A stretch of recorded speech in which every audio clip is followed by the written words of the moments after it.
Bonjour à tous et bienvenue dans cette nouvelle vidéo d'analyse on-chain pour Cryptost.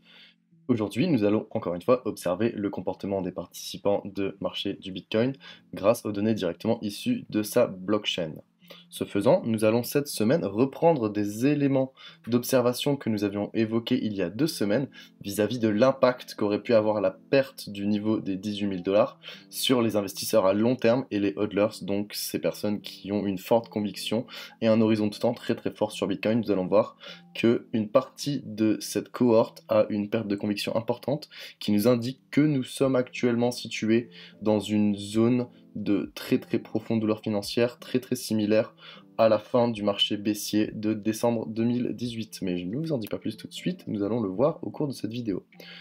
Au sommaire des métriques, nous allons donc observer comment et à quel point le marché du Bitcoin est sous-évalué grâce au coût de base on-chain et à différentes variantes du ratio MVRV, pour ensuite nous intéresser à cette perte de conviction des LTH et des hodlers que nous allons mesurer à travers différentes mesures du temps passé entre l'achat, ou du temps passé entre la destruction, la création et la destruction d'une UTXO, ou aussi simplement les dépenses des UTXO qui sont relativement anciennes, qui sont âgées de plus de 6 mois en règle générale. Lançons-nous tout de suite dans le vif du sujet et observons que le prix du Bitcoin continue d'évoluer au-dessus du nouveau plancher de marché baissier qui se situe aux alentours des 15 800, 16 000 dollars environ. Donc nous sommes littéralement en train de faire et de créer une nouvelle dynamique similaire à celle que nous avions observée pendant les mois de juin, juillet, août, septembre et octobre 2022, avant que le prix de Bitcoin ne réagisse à la débâcle de FTX et invalide le niveau des 18 000. Donc nous sommes littéralement en train de former un nouveau bottom. Il n'est pas dit que ce bottom soit le dernier et que nous ne pouvions pas descendre plus bas vers le niveau des 12 000, 10 000 dollars.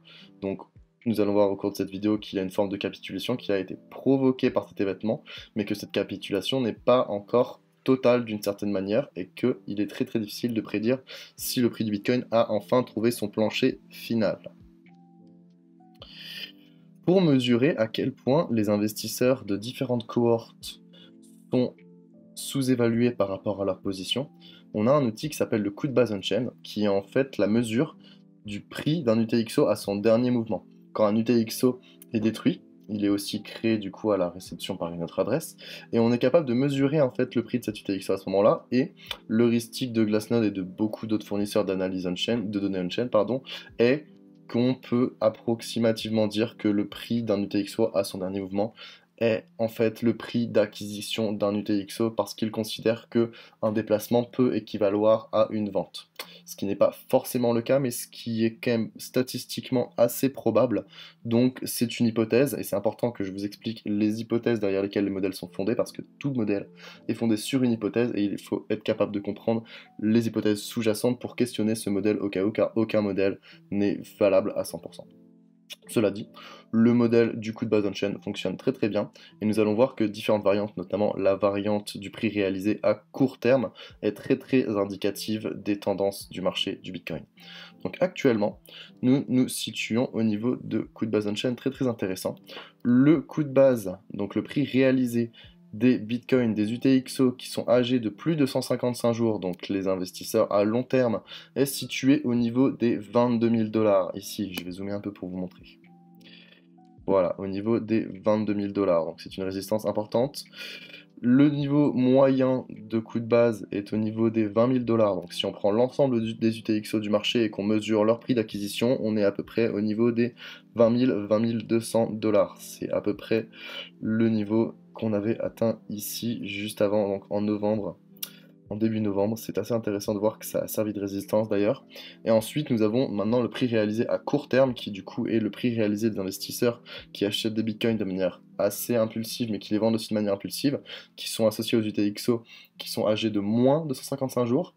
Et ce prix réalisé est au niveau des 18 700 dollars. C'est intéressant parce que le 18 700 dollars, 18 800 dollars environ, est littéralement le prix auquel le plancher du marché baissier des 6 derniers mois était situé, qui a été invalidé du coup par la débâcle de FTX. C'est très très intéressant à observer. Ce qu'on peut voir ici, je vais redézoomer pour vous montrer un peu ce qui se passe sur les 5 dernières années, c'est premièrement que en fait tous les coûts de base on-chain sont supérieurs au prix spot qui lui est d'environ 16 800 dollars au moment où j'enregistre cette vidéo, ce qui nous indique que la majorité des cohortes d'investisseurs sur la chaîne de Bitcoin, sur le marché de Bitcoin actuellement, sont en perte. Ils tiennent une perte latente qui varie d'environ moins 29% à moins 13%, pour faire ça grosso modo. Donc, ce qui nous montre bien que nous sommes dans un contexte de sous-évaluation très très fort, qui est relativement similaire à celui qui a été enregistré suite à la capitulation finale de décembre 2019. Je ne parle pas ici du prix réalisé à moyen et long terme, simplement parce que le contexte était très très différent à l'époque et que ici nous sommes vraiment, le prix spot est vraiment en dessous de tous les coups de base, alors que là il a d'abord franchi le coup de base à court terme pour ensuite franchir le coup de base à moyen et long terme, ce qui n'est pas le cas actuellement, enfin ce qui n'était pas le cas à l'époque, excusez-moi, mais nous sommes quand même dans un contexte très très très similaire, pour une raison simple, c'est que nous avions eu deux rejets, je vais zoomer ici pour vous montrer, deux rejets du coup de base des investisseurs à court terme, un premier rejet ici en juillet 2018, puis ensuite un deuxième rejet retest ici en novembre 2018, donc c'est assez intéressant de voir que la cyclicité se répète d'une certaine manière, qui nous avait amené un effondrement de quasiment 50% du prix pour aller toucher à peu près les 3000 $, et à ce moment-là, nous étions en dessous de tous les coups de base du marché, et nous étions dans un moment de sous-évaluation extrêmement puissant. Voilà. Si je regarde maintenant au cours des 2 dernières années, eh bien, on se rend compte qu'il y a un contexte relativement similaire où, hop là, nous sommes en dessous maintenant de tous les coups de base on-chain, et le prix réalisé a encore une fois servi à deux reprises de résistance. Cette fois-ci, c'était en mars-avril 2022, puis ensuite, ici, ce qui est vraiment, vraiment riche de sens à mes yeux, en novembre encore une fois, limite vraiment jour pour jour, il y a 4 ans. C'est vraiment fascinant, je trouve. C'était vraiment, c'est ça, au début du mois de novembre 2018, puis au début du mois de novembre 2022. Donc c'est vraiment une période très très cyclique, j'aime beaucoup. Et nous pouvons voir, comme nous avions observé d'ailleurs avec l'ASOPR il y a 2 semaines, que le prix spot est repassé légèrement au-dessus du coup de base du marché moyen et au-dessus du coup de base à court terme. Les personnes ont profité pour prendre quelques prises de profit et quitter le marché, et ensuite, hop là, on a eu une jolie prise du chute qui n'était pas forcément due à un comportement on-chain, mais aussi en fait à une news, à cette news vis-à-vis de FTX et à la méfiance que cela a créé autour du marché. Voilà. Une fois que nous avons observé du coup que nous sommes en dessous du coup de base de la majorité des cohortes, nous pouvons maintenant nous intéresser au ratio MVRV et à ses variantes. Le ratio MVRV est un indicateur très très puissant, quoique très très simple, qui mesure en fait le ratio entre le prix spot et le prix réalisé. Donc le prix spot, c'est la valeur actuelle du Bitcoin, le prix réalisé, c'est la valeur investie du Bitcoin. Ce qui est intéressant du coup, c'est que si le prix réalisé est supérieur au prix spot, nous sommes donc dans une période de sous-évaluation où le prix d'acquisition est supérieur au prix réel. Ce qui se passe donc, c'est que nous sommes en perte latente vis-à-vis de notre position. Par contre, si le prix spot est supérieur au prix réalisé, eh bien, le prix du marché est supérieur à notre prix d'acquisition, supérieur à notre prix d'investissement d'une certaine manière, et nous sommes donc en profit. Ce que cela veut dire, c'est que quand le MVRV, le ratio MVRV est supérieur à 1, nous sommes en période de surévaluation ou de profit. Quand le ratio MVRV est inférieur à 1, nous sommes en période de sous-évaluation ou en période de perte latente. Historiquement, il y a très très peu d'occasions durant lesquelles le ratio MVRV est inférieur à 1. On peut les compter sur les doigts de la main, littéralement. C'est une période 1, 2, 3, 4, je suis gentil, je la compte, mais on pourrait ne même pas la compter parce que beaucoup d'investisseurs et traders considèrent que le crash du Covid est un outlier, donc que c'est un événement de ciné noir qui n'est pas vraiment à considérer, qui d'ailleurs a été repris et a été comblé très très rapidement, mais on va le compter ici quand même, du coup 1, 2, 3, 4, 5 occurrences dans l'histoire du marché au cours desquelles le MVRV, le ratio MVRV, a été inférieur à 1 et a donc signalé une période de sous-évaluation historique et une rare opportunité d'achat. Je vous rappelle que je ne fais pas de conseil d'investissement et que ces décisions doivent être prises de manière personnelle. Je ne fais que vous exposer des données. Le choix reste le vôtre. Cela dit,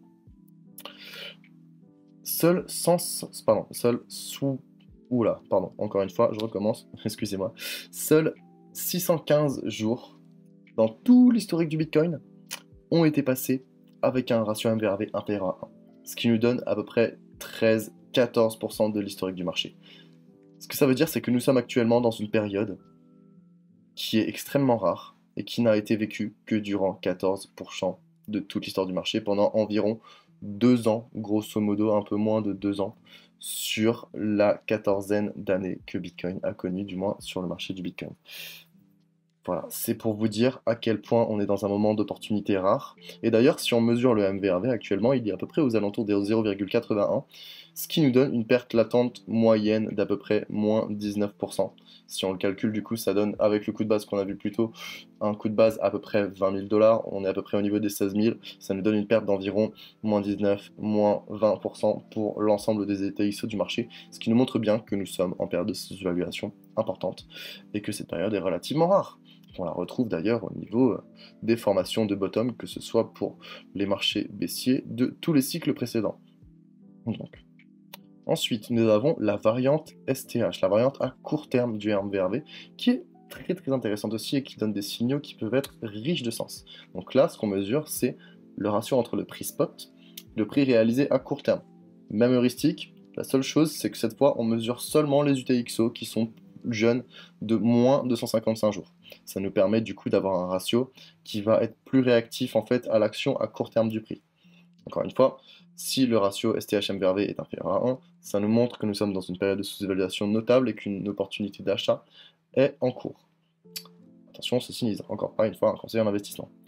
Ce qu'on peut observer, c'est que ce ratio peut parfois servir de support durant les marchés haussiers et de résistance pendant les marchés baissiers. Ici, par exemple, il a servi une fois de support, 2, 3, 4, je ne vais pas les compter parce qu'il y en a suffisamment. En fait, ce que ça nous montre, c'est que quand le prix spot retourne au niveau du coût de base des investisseurs à court terme pendant un marché haussier, au lieu de s'enfuir et de vendre, ils vont avoir tendance à ajouter à leur position, à doubler la mise, à réinvestir au niveau de leur coût de base parce qu'ils sont en confiance, parce que nous sommes dans un marché haussier avec une tendance haussière à long terme, et que du coup ils se disent j'ai confiance, je double la mise, et ça sert de support à la tendance, ce qui est très très intéressant. Ça peut aussi par contre servir de résistance à la tendance, comme nous allons le voir dans un instant. Je vais zoomer ici sur les 5 dernières années pour vous montrer à quel point cette tendance peut être intéressante. Voilà, nous avons une résistance ici, en juillet. En fait, c'est simple, c'est littéralement la même que celle du coup de base qu'on a vu plus haut. Donc une résistance, deux résistances, trois résistances. Une résistance notable ici en avril-mai. Et encore une fois, une résistance ici au niveau de novembre. Donc c'est vraiment un signal qui peut être très très intéressant pour du positionnement direct d'elle. Je dirais soit de l'investissement à très long terme, soit du swing trade. C'est pas quelque chose qui peut être fait vraiment sur du très très court terme parce que les signaux sont relativement rares. En fait, ça en donne peut-être un 1, 2 ou 3 pendant une année. Mais c'est quand même quelque chose qui peut être très très utile. Si on le mesure ici, encore une fois, le STH-MVRV est situé aux alentours de 0,87, donc avec un coût de base d'à peu près 18 700, 18 800 $, ce qui nous donne une perte latente de moins 13%. C'est littéralement le prix auquel les investisseurs à court terme ont accumulé durant tout le long du range précédent, et du coup, ils ont à peu près une perte qui est celle du plancher précédent au niveau des 18 000, ce qui nous donne une perte d'à peu près moins 12, moins 13% en moyenne. C'est relativement supportable, ce qui permet en fait à la plupart de ces investisseurs de ne pas réaliser énormément de pertes pour le moment. Mais ça, on le développera dans une autre vidéo ou dans une autre analyse, je vous en parlerai plus tard. En termes de statistiques, il y a eu 1541 jours au cours desquels le ratio MVRV des STH, des investisseurs à court terme, a été en dessous de la valeur de 1, ce qui donne à peu près 34,3% de l'histoire entière du marché, donc à peu près un tiers. Donc on voit bien que les investisseurs à court terme, même s'ils ont une rentabilité en ce moment qui est quand même meilleure que les investisseurs à long terme parce qu'on est dans un creux de marché et qu'ils ont pu réagir et accumuler de plus en plus par rapport aux investisseurs à long terme, eh bien on peut voir que dans la majorité du temps, il y a quand même un tiers du temps de tout l'historique du Bitcoin où ces entités sont dans une phase de perte. Donc c'est quand même relativement considérable et ça nous montre bien qu'une stratégie à court terme ne bat pas forcément une stratégie à long terme sur du swing trade ou de l'investissement sérieux, mais pas forcément sur du trading. Maintenant, le ratio LTH-MVRV, qui lui mesure le prix spot comparément au prix réalisé des LTH, j'ai oublié de le noter ici, mais c'est prix réalisé des LTH, donc prix réalisé à long terme, nous donne un signal relativement similaire au prix réalisé du marché, donc au ratio MVRV tout court. Encore une fois, le LTH-MVRV, quand il est inférieur à 1, ça nous montre que nous sommes dans une période de sous-évaluation historique et c'est une opportunité d'achat très intéressante. Quand on le mesure, ça nous donne une valeur d'environ 0,71, ce qui nous montre que la majorité des investisseurs à long terme qui détiennent des bitcoins depuis plus de 155 jours, qui ont une grande conviction envers Bitcoin et qui ont tendance à ne pas vendre, même dans les moments les plus douloureux, eh bien, ils ont une perte latente actuelle d'environ moins 29%, moins 30%. Et nous allons le voir, ça devient difficile pour ces entités de tenir bon, de ne pas vendre. Historiquement, ils ont tenu à peu près 638 jours dans cet état, ce qui nous donne à peu près 14,12% de l'historique du marché, ce qui nous montre bien que le comportement moyen d'un investisseur à long terme est proche en fait du comportement moyen d'un investisseur tout court, hein, comme on l'a vu avec le ratio MVRV ici. Et en fait, ce qui nous montre que Bitcoin est un outil d'investissement à long terme pour la majorité des investisseurs et qu'en fait, la plupart des personnes qui détiennent des bitcoins ont un comportement d'investisseur à long terme et non pas un comportement de spéculateur à court terme. Ça, c'était une petite parenthèse comportementale que j'aime bien souligner. Maintenant qu'on a observé à travers les coups de base et les variantes des ratios MVRV que le marché du bitcoin sous différents angles est fortement sous-évalué et que nous en sommes actuellement dans une période de très très forte dépréciation des prix qui est similaire à toutes les fins de marché baissier que nous avons pu voir au cours des cycles, nous allons observer le comportement des investisseurs à long terme et des hodlers à travers plusieurs métriques qui mesurent les dépenses des pièces sur le long terme. Premièrement, les jours de pièces détruites. C'est une mesure du temps écoulé entre la création et la dépense d'un UTXO. Pour faire simple, imaginons que j'achète un bitcoin, que je le détienne pendant 100 jours. Eh bien, ce bitcoin, il aura accumulé 100 jours de pièces. Une fois que je vais le dépenser, eh bien, j'aurai détruit 100 jours de pièces et le compte de ces jours de pièces retournera à zéro. J'aurai donc détruit toute l'ancienneté de ces jours de pièces et mon bitcoin sera rajeuni, son compte repartira à zéro et ainsi de suite. Si jamais vous voulez chercher un peu plus loin, j'ai fait plusieurs threads sur Twitter par rapport à ce sujet que vous pourrez directement trouver sur le profil du Prof Chen. Ce qu'on peut observer ici, c'est que nous observons une hausse structurelle des jours de pièces détruites, que je vais appeler JPD, donc une hausse structurelle des JPD depuis début novembre. On a donc un comportement de rajeunissement continu et croissant qui nous amène jusqu'à un pic d'environ 30 millions de jours de pièces détruits, ce qui est énorme en fait. C'est un phénomène d'ampleur similaire à ce qu'on a pu voir ici en janvier 2021, où ici pendant des périodes de rajeunissement comme en août, donc il y avait ici à un moment un investisseur à long terme qui avait pris énormément de profit durant la hausse ici, suite au short squeeze, et ici ça avait été la même chose, on a eu quelqu'un qui avait pris d'énormes profits ici, suite au léger short squeeze qu'on avait connu après janvier. Mais ce qui nous intéresse vraiment, parce que ça c'est vraiment des épisodes qui sont juste des petits pics en fait, là on a vraiment une hausse structurelle, une hausse continue, une hausse graduelle, et la dernière fois qu'on avait vu ça, eh bien, c'était au niveau de janvier 2021, et c'était un comportement totalement opposé parce qu'à l'époque, là, on avait une énorme prise de profit d'énormément d'investisseurs à long terme, mais aussi de certains mineurs, alors que là, en fait, on a une prise de perte de certains mineurs, mais ça, je le développerai plus tard, et de certains investisseurs à long terme. C'est exactement le sujet de cette vidéo. Même si j'ai pas le graphique ici, je pourrais vous le donner plus tard peut-être, si ça vous intéresse, écrivez-moi en commentaire de la vidéo. Mais les investisseurs à long terme réalisent à peu près une perte de moins 30, moins 40% actuellement. Donc en gros, ce qui se passe, et ce que j'ai mesuré, c'est que les pertes qu'on a actuellement, elles sont âgées à peu près de mai ici, donc de avant, juste après l'épisode de Terra Luna et juste avant l'épisode de Celsius. Et donc les bitcoins qui sont dépensés par les investisseurs à long terme sont des bitcoins qui ont à peu près un prix d'acquisition de 30 000 $, qui sont dépensés ici au niveau des 16 000 $. Donc on est sur du 40, quasiment 50% de prise de perte, c'est colossal, et c'est un comportement qui n'a pas du tout été vraiment présent sur la longueur du marché baissier. On a certainement eu des petits pics ici de rajeunissement à chaque capitulation du prix, je peux bien comprendre, mais là on a vraiment une hausse structurelle, on a vraiment un comportement significatif qui n'est pas juste épisodique, qui n'est pas un épiphénomène. On peut valider ce comportement par la mesure de la vivacité. La vivacité, en fait, elle prend le total des jours de pièces qui ont été créés sur le réseau depuis le début de l'histoire du Bitcoin, donc toute l'ancienneté créée par la détention de Bitcoin, la détention du TXO à travers tout l'historique, et après, elle le divise par le total des jours de pièces détruits quotidiennement. Donc ce qui se passe, c'est que La vivacité a tendance à baisser de manière structurelle quand on a un comportement de hodling, du coup quand il y a un comportement de détention à long terme et que du coup il y a beaucoup de jours de pièces qui sont créés en fait, plus de jours de pièces qui sont créés que de jours de pièces qui sont détruits en fait, littéralement. Et elle a tendance à avoir des énormes hausses comme on a pu voir ici ou comme on a pu voir ici, quand le rajeunissement est le comportement principal, quand la dépense est supérieure au hodling, et ça peut arriver dans deux cas de figure. Ça peut arriver soit quand il y a une énorme prise de perte pendant un marché baissier, soit quand il y a une énorme prise de profit et qu'il y a une distribution haussière des investisseurs à long terme pendant un marché haussier, et du coup là, littéralement, ils sont en train de prendre des profits dans la hausse et ils sont en train de dépenser les BTC des cycles précédents avec une rentabilité qui est souvent supérieure à x2, x3, x4, x5, des fois même x10. Ce qui nous intéresse ici, pour le coup, je vais zoomer un peu sur le cycle actuel, c'est qu'on a une hausse continue de la vivacité qui est d'une ampleur inégalée par rapport à ce qu'on a vécu dans le cycle précédent. Vous voyez bien, là, on a des jolis pics, mais qui se calment assez rapidement. Encore une fois, ici, hein, c'est les mêmes pics en fait qu'on est capable d'observer sur les jours de pièces détruites, hein, c'est littéralement corrélé.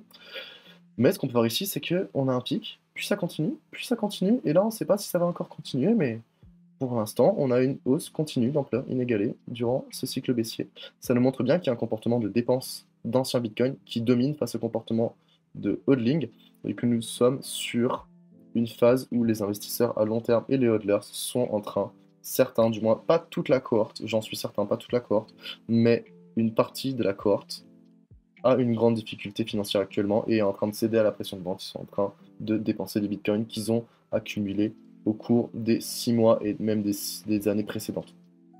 Le dernier graphique qui peut nous le montrer, et c'est celui qui est le plus concis à mes yeux, qui est très similaire d'ailleurs au jour de pièces détruites, mais qui est bien pour, encore une fois, avoir croisé les sources et corroborer les informations entre elles, c'est le volume de dépenses âgé de plus de 6 mois. Donc c'est littéralement le volume de dépenses des investisseurs à long terme et des hodlers, parce que c'est les pièces qui sont âgées de plus de 155 jours, même de plus de 200 jours en fait, qui sont associées du coup à un comportement de dépenses à long terme qui a tendance à être très très fort en conviction et à ne pas être dépensier, à part dans des phases baissières très très douloureuses comme ce que nous vivons actuellement. Donc au cours du mois dernier, au cours du mois de novembre, on a quasiment eu 50 000 bitcoins qui ont été dépensés. C'est colossal, c'est vraiment un déplacement d'anciennes pièces supérieur à ce qu'on a pu voir pendant les mois de mai et de juin, alors qu'on avait quand même des capitulations de prix qui étaient supérieures en termes d'ampleur à ce qu'on a actuellement. Là, on avait des baisses de prix qui étaient à moins 25, moins 30%. Là, on s'est pris un petit moins 20%, hein, quelque chose comme ça. Et pourtant, malgré tout, l'ampleur des dépenses est plus forte parce que nous sommes au tréfonds du marché baissier, parce que les investisseurs à long terme et les hodlers ont enduré une douleur financière colossale tout au long de ce marché baissier et qu'il y en a pour qui actuellement, là, c'est trop. Il y en a beaucoup qui pensaient que le plancher du marché baissier était situé aux alentours des 18 000 $. Je l'ai pensé pendant un certain temps, bien que je n'avais aucune certitude et que je savais qu'il y avait une probabilité non négligeable qu'on invalide ce support. Ce qui s'est passé. Et il y en a qui n'ont pas pu supporter ça et je le comprends très très bien. C'est encore une fois, là, c'est un phénomène d'ampleur similaire à ce qu'on a pu voir en janvier 2021. Sauf que, au lieu d'avoir une prise de profit, et bah là, on a une prise de perte colossale. Et c'est un indicateur clair et net de perte de conviction avancée à travers tous les groupes de participants les plus résilients que sont les investisseurs à long terme et les hodlers. Donc, pour résumer, on a pu voir que à travers les ratios MVRV et les coûts de base, on avait vraiment une très forte sous-évaluation du marché qui poussait les investisseurs à la prise de perte face à la pression de vente parce qu'ils ont une perte latente très très importante. Et nous avons pu voir à travers plusieurs mesures de l'ancienneté des dépenses que les investisseurs à long terme et les hodlers font partie actuellement des investisseurs qui dépensent le plus de Bitcoin et qui cèdent à la pression de vente. Pour résumer le tout, on a donc un prix spot inférieur à tous les coûts de base on-chain et l'ensemble des ratios MVRV qui sont inférieurs à 1. Donc une forte sous-évaluation du BTC, une importante perte latente à travers toutes les cohortes et un contexte similaire à celui de décembre 2019.